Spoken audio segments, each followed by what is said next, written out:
Wind relieving pose, Pavanahmuktasana. This is really good for your digestive system. Also, chiropractically and orthopedically, it's good for your hips and your thighs and the way all those tissues connect to your pelvis. We'll begin with bending the right knee. Interlace your fingers to the webbing all over the top of the shin, about an inch below your kneecap. Relax your right foot, but if your left knee starts to bend when you take your right leg up, flex your left ankle so your left leg stays straight. As you pull that right knee in, come out to the armpit and then back in, so the pressure comes obliquely from the outside in. And then use good arm strength, bicep strength, to pull the knee in.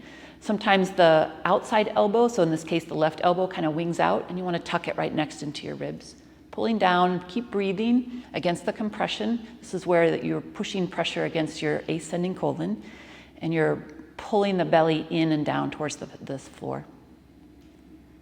One more breath until you feel the breath come all the way out, and then extend the right leg to the left. Immediately bend the left knee and find it to the other side. Interlacing the fingers, same squeeze out to the armpit first and then into your shoulder. Relax the left ankle, flex the right if you need to, and pull with good arm strength. Narrowing the elbows right next to your ribs. Chin tucked so you're looking right down the top of your nose, but your head stays on the mat. Then release the left leg and bring both knees up. Reach around over the top of your shins and grab your elbows if you can. Otherwise, make a bracelet hold, but try to grab your elbows so that the knees are narrow and close. Relax your feet. Tuck your chin, but keep the back of your head on the mat. Breathe out and pull in.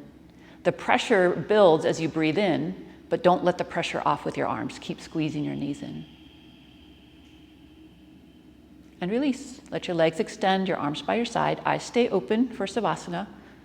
A few seconds of stillness while that posture is digested. Ascending colon on the right, descending colon on the left, and transverse colon with both legs.